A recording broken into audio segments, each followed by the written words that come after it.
operational amplifier, I said that it's an integrated circuit which contains a lot of semiconductor devices, which includes inductors, conductors, resistors, transistors, being put up together to give you a small chip whose purpose is to increase the voltage. So you give a smaller voltage input and you get a bigger voltage output. You have two input terminals. One is marked negative, V minus, that's called inverting input. The other one is marked positive, that's V plus, that's called non-inverting input. These are the terminals where you give the input voltage that needs to be amplified. And you have two supply voltage lines which are connected to batteries, so that one end gets a plus Vs and the other one gets a minus Vs. This allows operational amplifier to amplify both positive and negative voltages. And you have an output terminal where you get the amplified output. The output and the input of an operational amplifier are connected by this formula, which is the ratio of output and input must be equal to A naught. This is called the open loop gain of an operational amplifier, represented by A naught. And I told you that the value of this is approximately 10 to the power 5. And then I had to explain you the concept of saturation, where we did say that the output is multiplied by, the input is multiplied by the gain to give you the output of an operational amplifier. But that output is limited by the supply voltage lines. So the supply voltage lines are the maximum voltage you can get at an output. You can't get a voltage bigger than that. And that's why your output and input graph looks like this. So it's a steep line because the gradient is quite big, that's 10 to the power 5.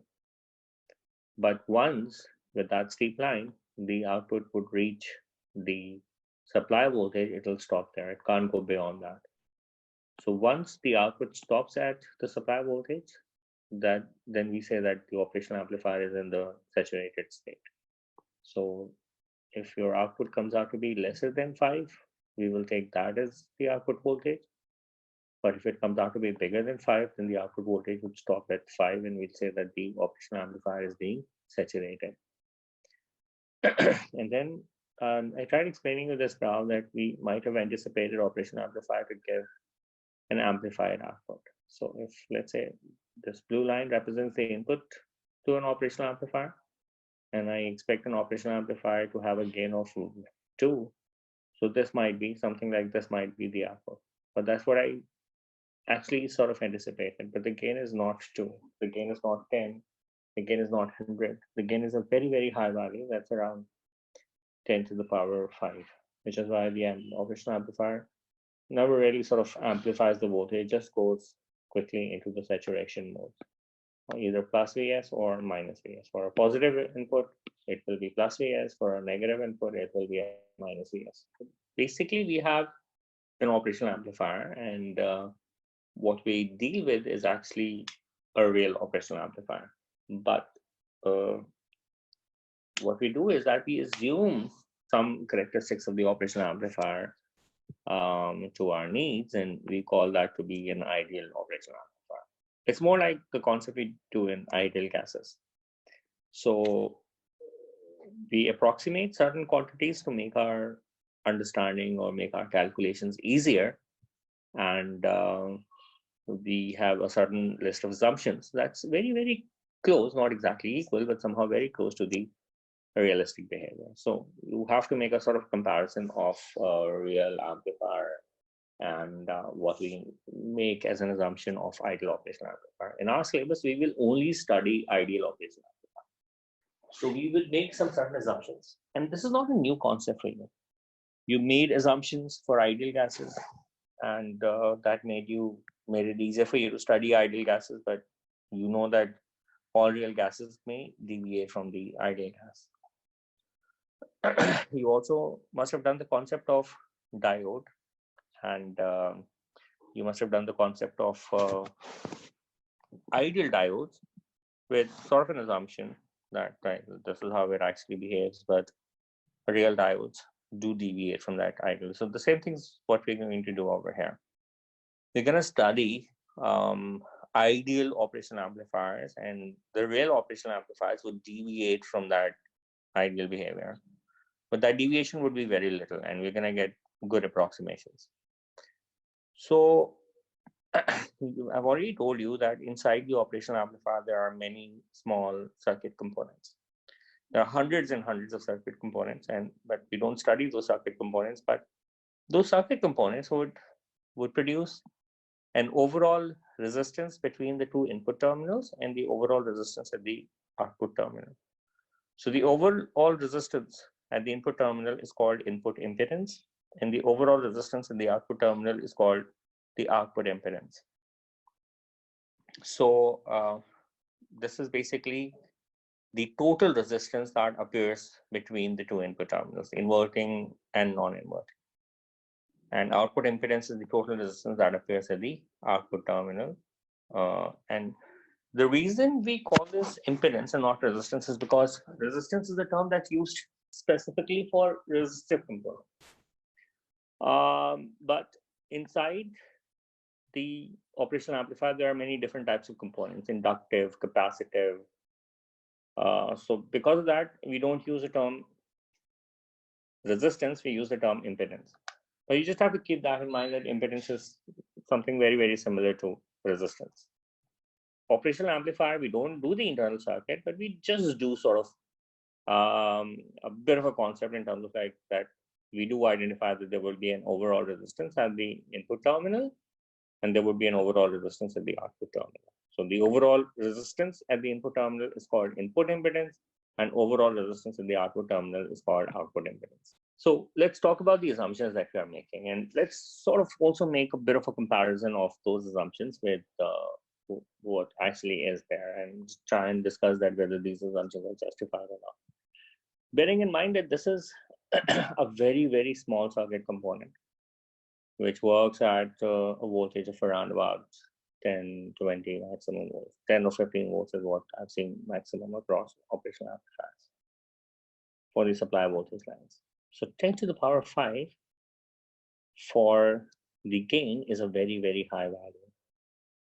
10 to the power 5, we've already talked about that. 10 to the power 5 means it's 100,000. That's a gain.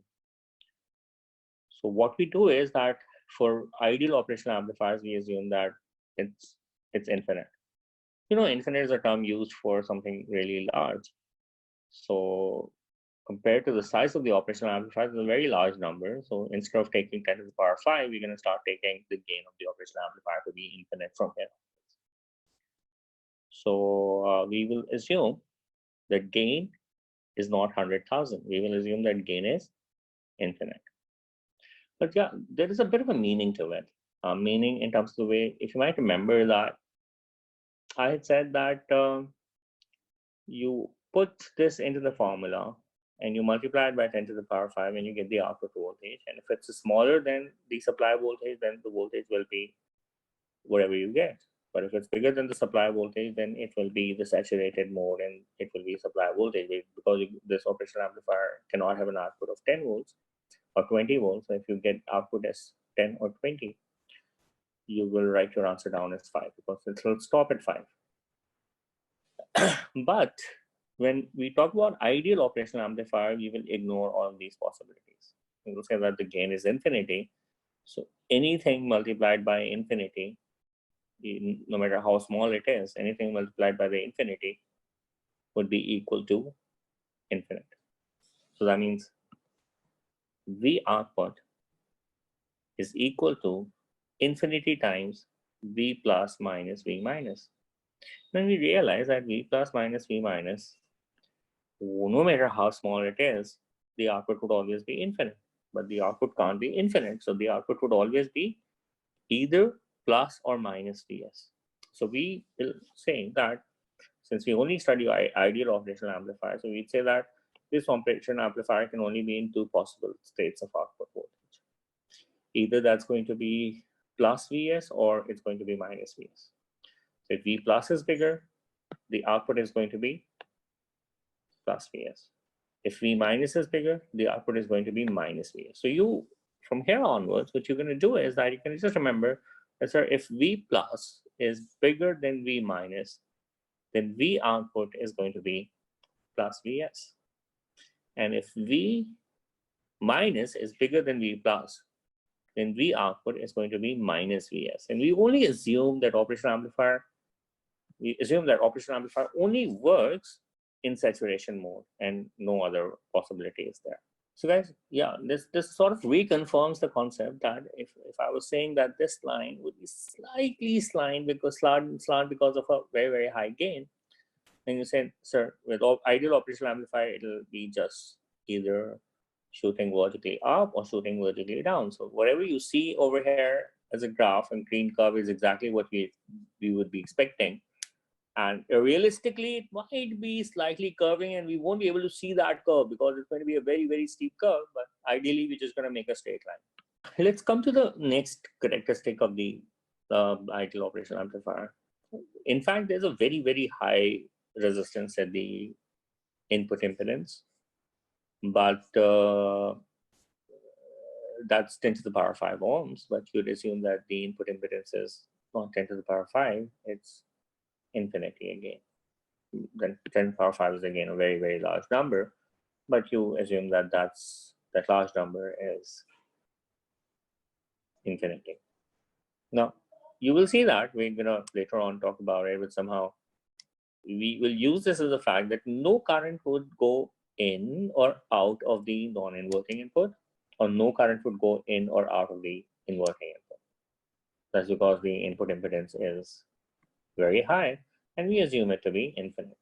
Since it's very high, so there might be very, very small amount of current flowing in or out, but since we assume infinite input impedance, that means no current goes in or no current goes out. And there is an output impedance, and there is there's a significant amount of output impedance, that's 100 ohms, but we will assume that there's no output impedance. Now, basically, the concept of output impedance is more like the concept of internal resistance that you do in AS physics. So it's like, when batteries deliver current, there would be a voltage drop across them because of the internal resistance. Likewise, when operational amplifier gives an output voltage, and when the current starts flowing, that voltage becomes slightly lesser because of the drop at the output impedance. But for ideal operational amplifiers, we will assume that there is no voltage drop. It's more like when you were doing O levels, you never had any concept of internal resistance. So you did the entire thing with assuming that there is no internal resistance at all. So likewise, over here, you would make an assumption that there is no voltage drop in the output terminal. So whatever you get as an output, like for instance, if the supply voltage line is 10 volts and minus 10 volts, so output in saturated mode would be slightly lesser than 10 or slightly lesser than minus 10. But you make an assumption that it would be exactly 10 with the operational amplifier being ideal. So even if it just reduces by, instead of giving you 10 volts, if it gives you 9.8 volts, with an assumption of ideal operational amplifier, it doesn't make a big difference that you suppose that it's giving you whole of 10 and not slightly lesser than that. Okay, and then next up is another one point related to the operational amplifier. That's the infinite slew rate. What does that mean? That means that you will give an input to the operational amplifier and the output would appear on the output side. But there would be a very, very small amount of time delay. So when you give an input, after a small time lag, the output would appear. So the output always appears after a small time lag.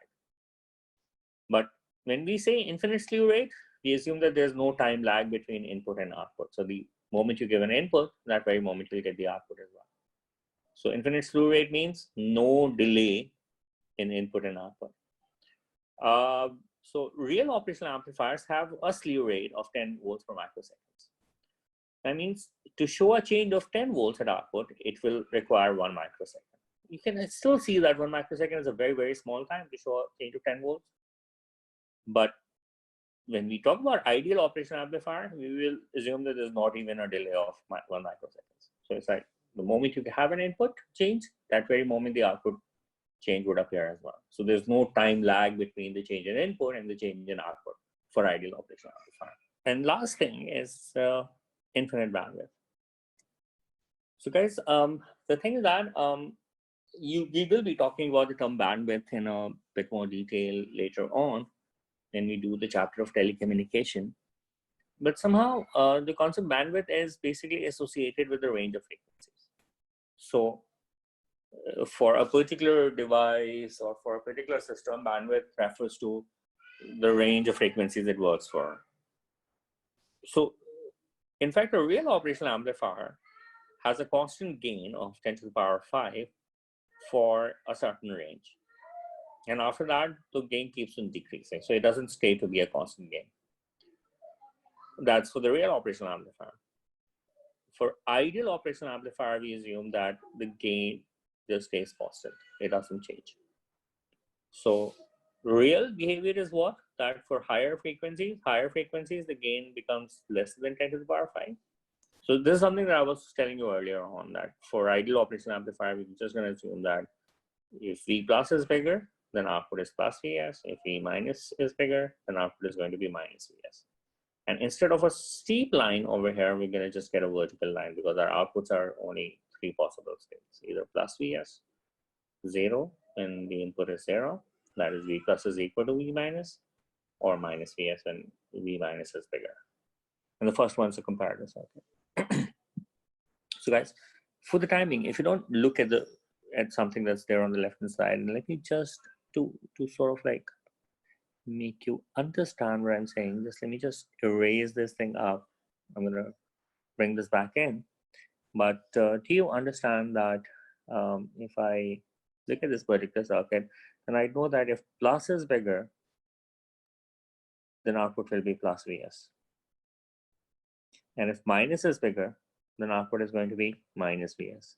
Now, if you look at this output, which is connected to 2 different colored diodes, then you know that the other side is connected to ground. So if the output is plus Vs, then the current can only flow downwards. So it won't flow to the red LED, it will flow to the green LED, and the green LED would light up. So on a positive output, green LED is going to light up.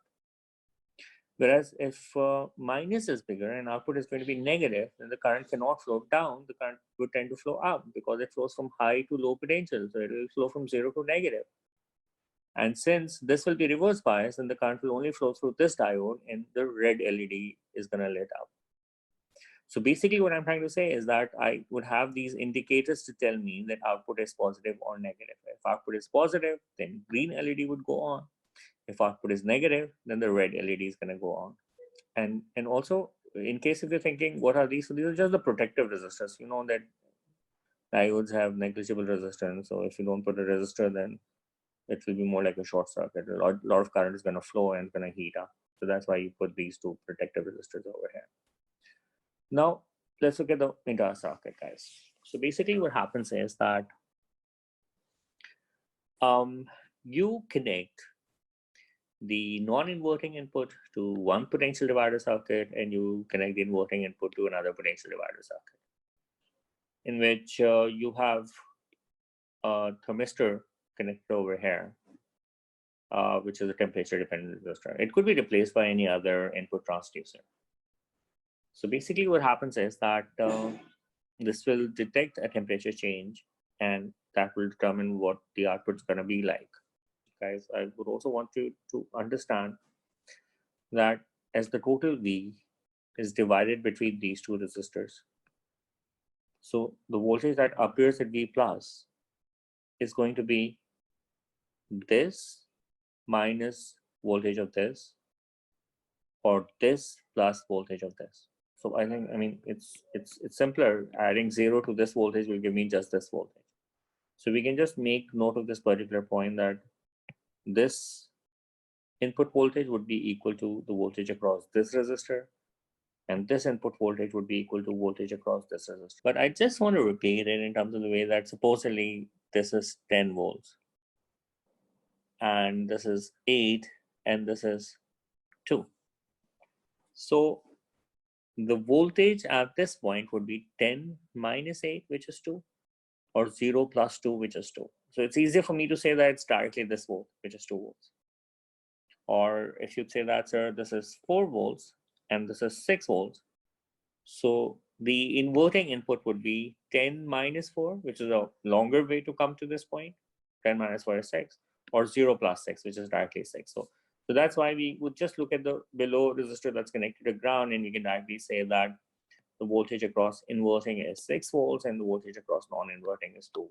So now if I'd say that, let's say these two are equal resistors, and I've set such a temperature that resistance of thermistor is equal to this R as well, and the variable resistor is also set at the same resistance. So if all 4 resistances are equal, guys, so I said there are 3 possible states. Either V plus is bigger than V minus, and the output will be plus Vs, or V minus is bigger than V plus, and output would be minus Vs, and V minus would be equal to V plus. What would be the output in that case? 0. So may I repeat my question? What do you think is the output voltage when all resistances are equal? It is 0. Okay, so then now that's when all of these resistances are equal. Now we have to see what would be the effect of an increasing temperature. So guys, when temperature increases, the resistance of thermistor would decrease. The first thing I said is that if all of these resistances are equal, then the V minus is equal to V plus, and if V minus and V plus are equal, then V output would be 0.